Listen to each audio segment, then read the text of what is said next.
আজকের এই টিউটোরিয়ালে তোমাদের এসএসসি ফিজিক্স বইয়ের 11 অধ্যায়ের চলতরিৎ থেকে একটি সৃজনশীল প্রশ্নের সমাধান করব। এটি ময়মনসিংহ বোর্ড 2024 সালে এসেছিল।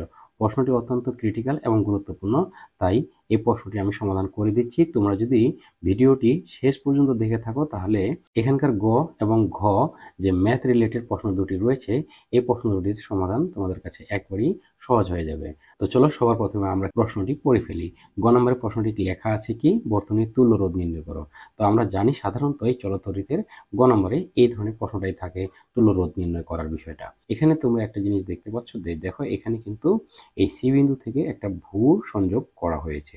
তো এই ভূ সংযোগটা যে করা হয়েছে, এখানে বর্তনীর তুল্য রোধ নির্ণয় করার ক্ষেত্রে এটা কিন্তু আমাদের কোনো রকমের প্রভাব ফেলবে না। তো এখন আমরা যদি খেয়াল করে দেখি তাহলে এখানে দেখো, এখানে 6 ভোল্ট কিন্তু এখানে ব্যাটারি দেওয়া আছে। তো এখানে তোমরা একটু খেয়াল করে দেখো, এখানে অনেক সময় তোমাদের ভি লেখা থাকে, অনেক সময় ই লেখা থাকে। ই লেখা থাকলে তড়িৎচালক শক্তি। তো তড়িৎচালকের বিষয়টি এখানে উল্লেখ করা থাকলে একটা বিষয় তোমাদেরকে মাথায় রাখতে হবে, সেটি হচ্ছে আভ্যন্তরীণ রোধ। এখানে আভ্যন্তরীণ রোধের বিষয় রয়েছে। তো এখানে কতগুলো রোধ আমাদের শ্রেণীতে এবং কতগুলো রোধ আমাদের সমান্তরালে রয়েছে।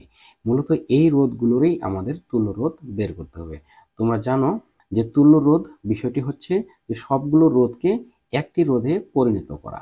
তো এটার জন্য তোমাদেরকে খেয়াল রাখতে হবে, দেখো এখানে R1 যে রোধটি এবং R2 যে রোধটি, এই দুটি শ্রেণীতে রয়েছে, কাজে এই দুটি আমাদের সরাসরি যোগ হবে। কিন্তু এখানে R3 এবং R4 রোধ দুটি কিন্তু সমান্তরালে রয়েছে। আর তোমরা সমান্তরালে সংযুক্ত থাকলে সেটার কিভাবে তুল্য রোধ বের করা যায় সেটাও কিন্তু তোমরা জানো। কাজে এই দুটি সমান্তরাল রোধের আমাদের তুল্য রোধ বের করে আমাদের এই R2 এবং R1 এর সাথে যোগ দিতে হবে। কাজে আমরা আগে সমান্তরালের কাছে যাব। তো এটা করার জন্য সবার প্রথমে আমরা গ নাম্বারটি লিখে নিই। তাহলে গ, তাহলে এখানে দিব, তাহলে এখানে বলবো যে R3 এবং R4 সমান্তরালে সংযুক্ত থাকায় আমরা লিখি R3 ও R4 রোধ দুটি সমান্তরালে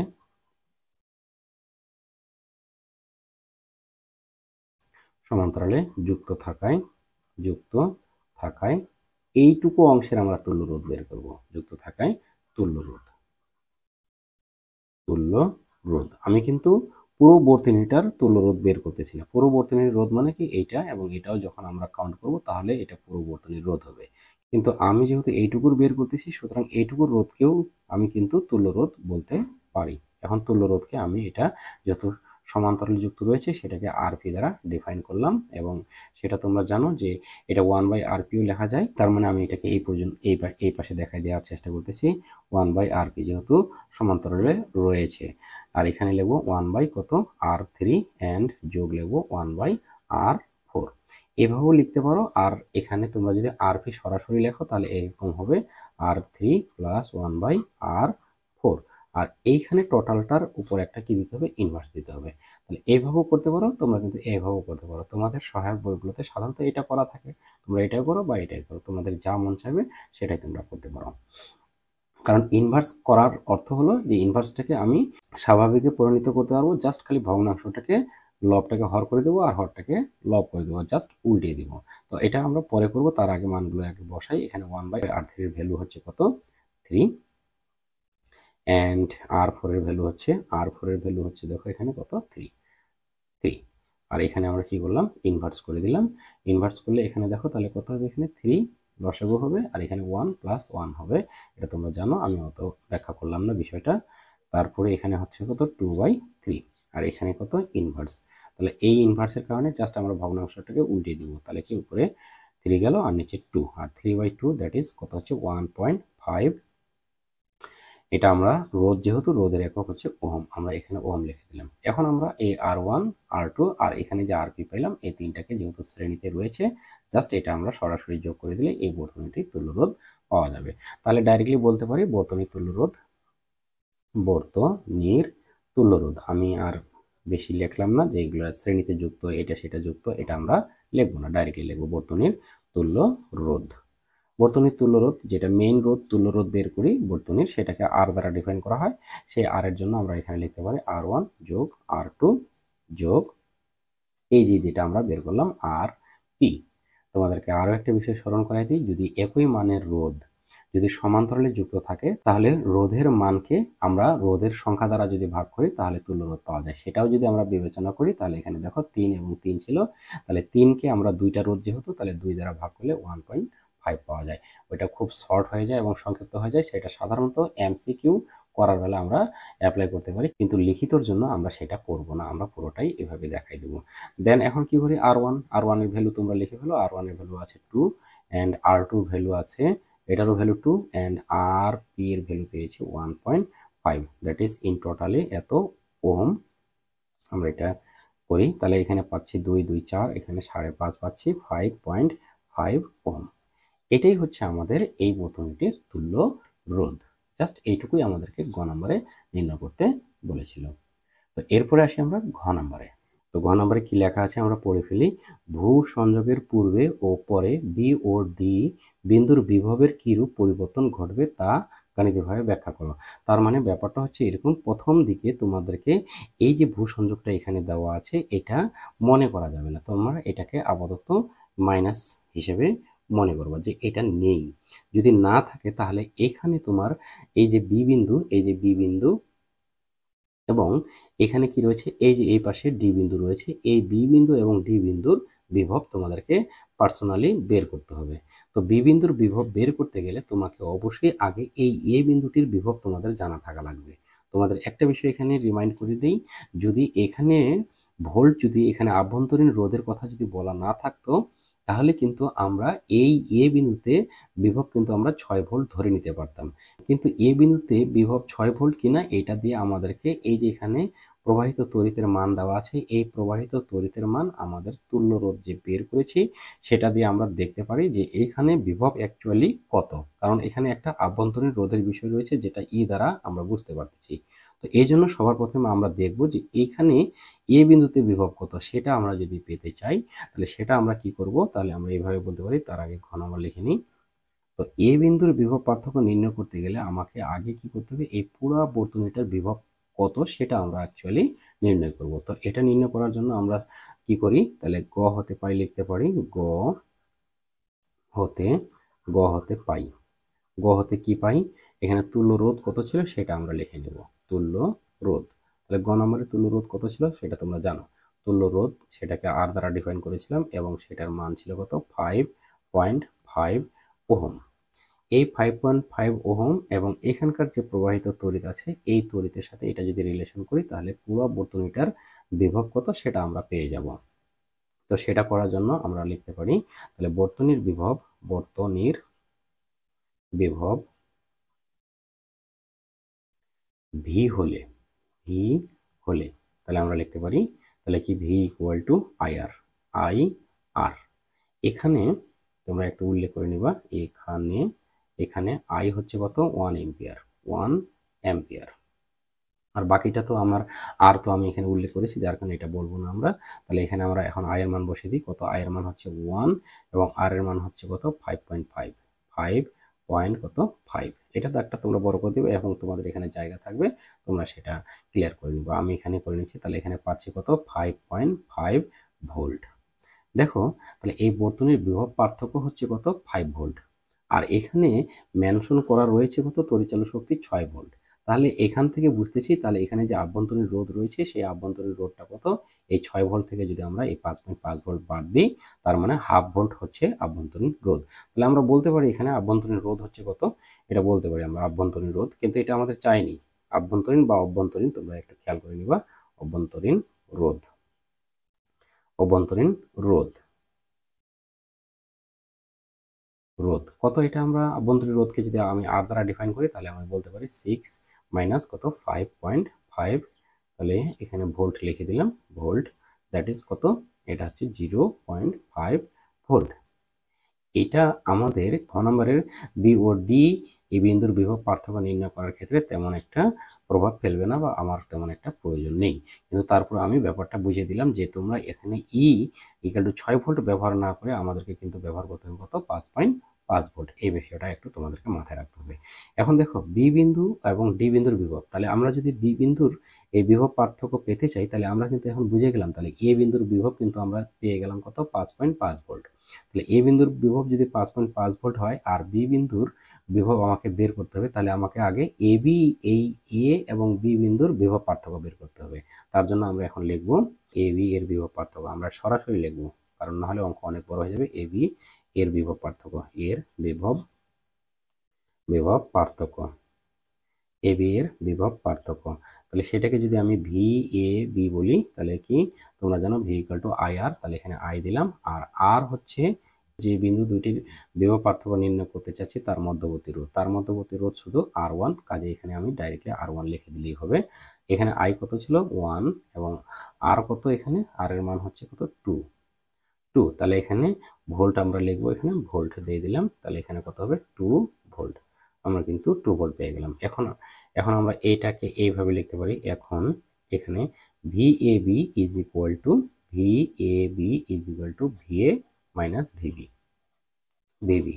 এটা উচ্চ বিভব, এটা হচ্ছে নিম্ন বিভব, কারণ রোধের কারণে বিভবটা এদিকে কমে যায়। তাহলে এই সবসময়ের জন্য ভিএ মাইনাস ভিবি, কখনো মনে করা যাবে না যে ভিবি থেকে ভিএ বাদ দিব।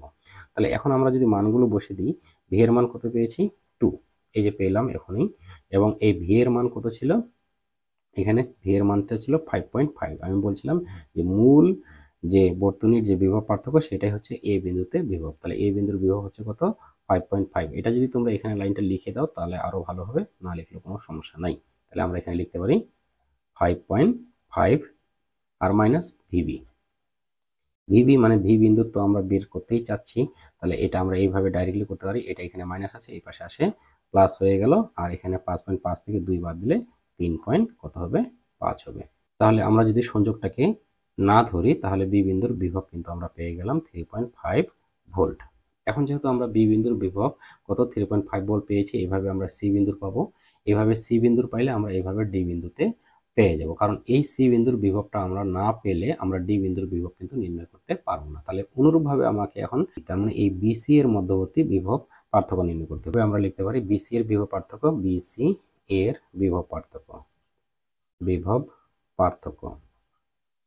তাহলে কি বিভব পার্থক্য, এর বিভব পার্থক্য, তাহলে আবার আমরা লিখবো এখানে কি ভিবিসি দ্যাট ইজ কত আই আর, তাহলে কি আই আর, এখানে আর বলতে আর টু, আমরা আর আই তো আমরা জানি, আই কে এখানে মেনশন করলেও হবে, আর নতুবা আই এখানে যেহেতু দেওয়াই আছে তাহলে আমরা এখানে অতটা লিখবো না। তাহলে কি আই হচ্ছে 1 আর আর টু হচ্ছে মাত্রই 2, দ্যাট ইজ এখানেও কিন্তু আমরা পাচ্ছি কত 2 ভোল্ট। এটা যেহেতু 2 ভোল্ট পাচ্ছি, আর এখানে আমরা বি বিন্দুর বিভব কিন্তু এখানে পেয়ে গেছি, বি বিন্দুর বিভব 3.5, তাহলে আমরা এখন লিখতে পারি এখন তাহলে কি V BC is equal to V B minus V C. তাহলে এখান থেকে যদি আমরা রিলেশন করি তাহলে ভি বিসি পেলাম কত 2, এখানে আমরা 2 দিলাম, ভিবি একটু আগে পেয়েছিলাম 3.5, আমরা 3.5 এখানে দিয়ে দিলাম, আর মাইনাস ভিসি, তাহলে ভিসিটা এই পাশে পার করে নিলে 2 কে এই পাশে পার করে দিলে আমরা কিন্তু এটা এখানে আমি করে দিচ্ছি। অতএব ভিসি ইজ ইকুয়াল টু কত পাচ্ছি আমরা 3.5 থেকে 2 বাদ, কারণ দেখো এটা মাইনাস আছে, এই পাশে নিয়ে গেলে প্লাস হবে, আর 2 এই পাশে নিয়ে আসলে মাইনাস হবে, তাহলে 3.5 থেকে 2 যদি মাইনাস করে দিই তাহলে 1.5 আমরা পেয়ে গেলাম। তো এখন যেহেতু আমরা সি বিন্দুতে বিভব পেয়ে গেছি তাহলে ডি বিন্দুর বিভব কিন্তু পাওয়া অত্যন্ত সহজ। তাহলে দেখো আমরা এখন সেটা করব। তো এটা করার জন্য আমি এখানে করতেছি, দেখো তোমরা একটু নিচে যাবা, আমি জাস্ট জায়গার অভাবে এখানে আমি করে দিচ্ছি। তো এখানে লিখবো আমরা অনুরূপভাবে কি লিখবো, এখানে সিডি এর বিভব পার্থক্য, সিডি এর বিভব পার্থক্য আমরা বের করব, বিভব পার্থক্য, সিডি এর বিভব পার্থক্য, আমি ডানে না গিয়ে এখানে ভি সিডি লিখলাম, তাহলে ভি সিডি কি লিখবো আবারও আইআর। এইখানে কিন্তু তোমাদের একটু মনে রাখতে হবে, আমি যে বিন্দু দুটির বিভব পার্থক্য নির্ণয় করতে চাচ্ছি সেই বিন্দু দুটির মধ্যবর্তী রোধগুলো কিন্তু আমাদেরকে ব্যবহার করতে হবে, আর এই মধ্যবর্তী রোধগুলোকে আমরা কিন্তু গ নম্বরে আরপি দ্বারা ডিফাইন করেছিলাম, যার কারণে এখানে আরপি দিলাম। তো আই এর মান কত এখানে 1, এবং আরপির মান কিন্তু আমরা গ নম্বরে পেয়েছিলাম কত 1.5। প্রয়োজনে তোমরা গ নাম্বার থেকে আরেকবার দেখে নিবা মানটা, আরপির মান কত ছিল। তাহলে এখানে পাচ্ছি কত 1.5 এত ভোল্ট। তোমরা যেহেতু এখানে ভোল্ট লিখছো এখানে তোমরা একটু ভোল্ট লিখে দিবা, এটা এখানে ভোল্ট, কারণ এটা 1.5 ভোল্ট। তো এখন আমরা ওই আগের মতোই করে করব, যে এখন ভিসিডি এটাকে যদি আমরা এরকম করে লিখি ভিসি মাইনাস ভিডি, তো এখান থেকে আমাদের মূলত ভিডি এর বের করা টার্গেট। এখানে মূলত আমাদের এই ডি বিন্দুর বিভব বের করার দরকার। তোমরা যদি মনে করো যে এর আগে যেভাবে করেছি ওইভাবে না করে এটাকে পার করে নেব, তবুও হবে। কিন্তু এই যে ভিডি আর এই যে ভিসির মান একবারে বসাবো এবং এটাকে পক্ষান্তর করে নিব। আর তোমরা যদি নাও বুঝো তাহলে এরকম করবো, ভিসি আর এটা ভিসিডি এখন পার করে নেবো, তারপরে মান বসাবো। যদি তোমাদের কাছে কঠিন মনে হয় আগেরগুলো, ঠিক এইভাবে করতে পারো।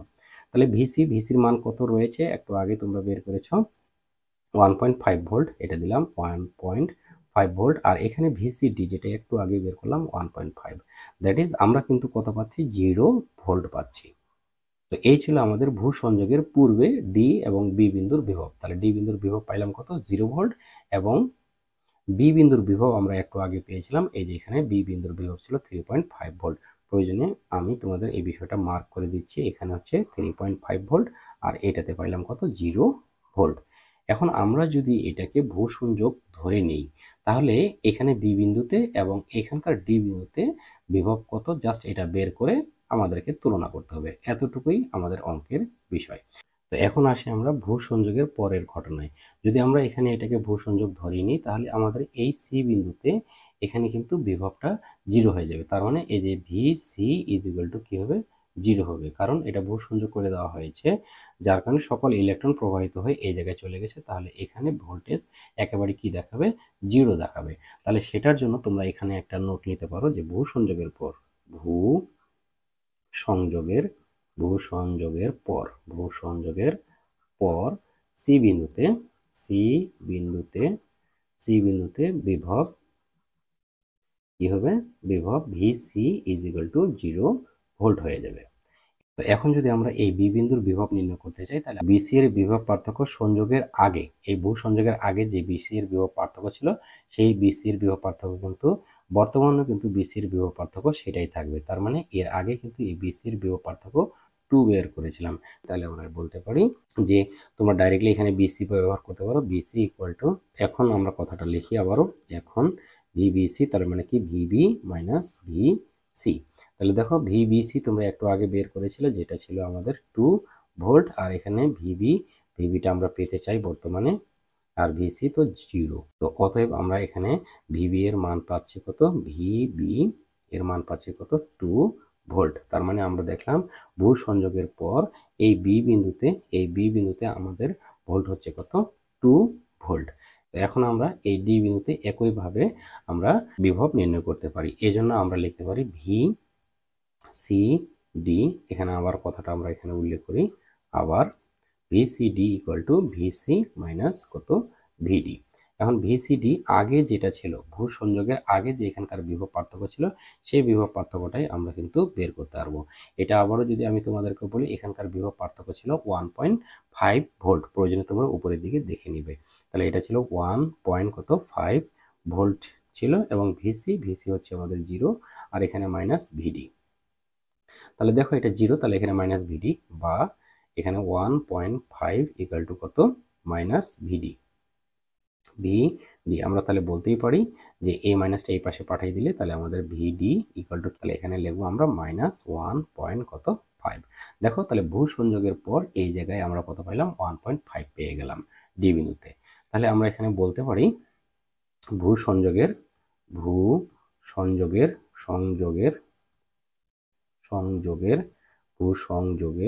আগে বি ও ডি বিন্দুতে বিভব যথাক্রমে কত, যথাক্রমে আমরা জাস্ট উল্লেখ করে দিই, যথাক্রমে কত ছিল, বি বিন্দুতে ছিল, তোমরা দেখো এখানে আমি বলেছিলাম বি বিন্দুতে ছিল 3.5 এবং ডি বিন্দুতে বিভব ছিল কত, 0 ভোল্ট। আমরা এই কথাটা আগে লিখে ফেলি এই জায়গায়, 3.5 ভোল্ট, এবং এখানে ছিল কত, 0 ভোল্ট। আর এবার ভূ সংযোগের পর এখানে লিখবা তোমরা লিখবা এখানে ভূ সংযোগের পর, তাহলে কি বি ও ডি বিন্দুর বিভব, এখানে র দিবা, বিন্দুর বিভব যথাক্রমে, এখন আমরা পাইলাম কত, এখানে বি বিন্দুতে পেয়েছি 2 ভোল্ট, আর এখানে পেলাম আমরা 1.5 ভোল্ট। তাহলে মানে এখানে 2 ভোল্ট, এবং এখানে পাইলাম আমরা কত, মাইনাস 1.5 ভোল্ট। তাহলে আমরা বলতে পারি ভূ সংযোগের আগে ও পরে বি ও ডি বিন্দুর বিভব সমান হতে পারে না, কেননা দেখো এখানে 3.5 ভোল্ট আর এখানে 2 ভোল্ট। এখানে 0 ভোল্ট, এখানে হচ্ছে -1.5 ভোল্ট। তাহলে তোমরা এখানে জাস্ট এই কথাটা লিখে দিতে পারো। আবার কোনো সহায়ক বই বা কোনো টিচার এই জায়গাটাতে কি করতে পারে, যে এই যে বি আগে ছিল কত 3.5 আর এখন হয়েছে কত 2, তাহলে এখানে বলবে যে বি বিন্দুতে বিভব কমে যায়, 3.5 থেকে 2 বিয়োগ দেয়, সেটাও কিন্তু অ্যান্সার হতে পারে 1.5।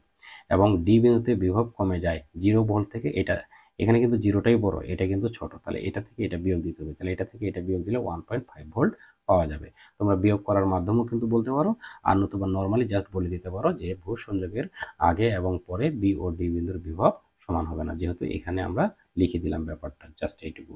তো তোমাদের বোঝার সুবিধার্থে আমি দুটি প্রসেসেই উত্তরটা লিখে দেওয়ার চেষ্টা করতেছি, কিন্তু তোমরা যে কোনো একটি প্রসেসে উত্তরটা লেখার চেষ্টা করো। আমি প্রথম প্রসেসটা লিখতেছি, এখানে আমরা লিখব অর্থাৎ। অর্থাৎ ভূ সংযোগের আগে ও পরে বি ও ডি বিন্দু, এটা পরে লিখেছি, বি ও ডি বিন্দুর বিভব সমান হবে না,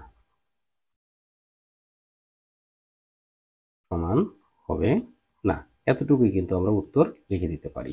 কিন্তু কেউ যদি তোমরা মনে করো যে এই লাইনটা তোমরা লিখবা না লিখে তোমরা এটা লাইন লিখতে পারো, যে ভূ সংযোগের পর বি বিন্দুর বিভব কমে যাবে, তোমরা এটা লিখতে পারো যে হয় এটা অথবা, আমি এখানে অথবা দিয়ে উল্লেখ করলাম, অথবা তোমরা একটা লিখবো, হয় উপরেরটা লিখেই অ্যান্সার ছেড়ে দেওয়া, আর নতুবা উপরেরটা না লিখে এখন এটা লিখতে পারো যে ভূ সংযোগের পরে ভূ সংযোগের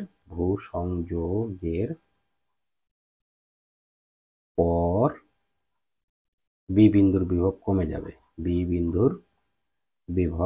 কমে যাবে। জাস্ট এটা বিয়োগ করে দেখাবো, আগে কত ছিল 3.5, এখন হচ্ছে 2, তাহলে আমরা এখানে 3.5 বিয়োগ 2 দ্যাট ইজ 1.5 ভোল্ট। জাস্ট এটা অ্যান্সার হতে পারে। আর একটা আছে, এটা তো বি বিন্দু লিখলাম, তাহলে আমাদেরকে ডি বিন্দু লিখতে পারবে। ভূ সংযোগের পর তোমরা জাস্ট লিখবা, আমি লিখতেছি না, ডি বিন্দুর বিভব কমে যাবে, আগে ছিল 0, তাহলে আমরা কি করব 0 মাইনাস এখন 1.5, তাহলে কি -1.5, তাহলে কি হবে এখানে 0 তোমরা রেখে দিলা, মাইনাস মাইনাসে প্লাস 1.5, তারপরে আমরা সমান লিখতে পারি 1.5 ভোল্ট। জাস্ট এইটুকুই হলো আমাদের অ্যান্সার। তোমাদের পরিশেষে আরেকবার স্মরণ করে দিতে চাই, তোমরা এইভাবে জাস্ট উত্তরটা লিখলে হবে, আর নতুবা তোমরা এইভাবেও উত্তরটা লিখতে পারো, যে কোনো একটি। তো আশা করি তোমাদের ভিডিওটি অনেক উপকারী এসেছে। তো ভিডিওটি যদি তোমাদের উপকারে এসে থাকে, তাহলে ভিডিওটির কমেন্ট সেকশনে গিয়ে এর পরবর্তী টিউটোরিয়ালে তোমরা কোন সমস্যার সমাধান চাও সেই সমস্যাটির বোর্ড এবং অধ্যায়ের নাম লিখে কমেন্ট করবে, আমি পরবর্তী টিউটোরিয়ালে সেটির সমাধান করে দেওয়ার চেষ্টা করব। তো ধন্যবাদ তোমাদের সবাইকে সাথে থাকার জন্য। দেখা হবে নেক্সট টিউটোরিয়ালে।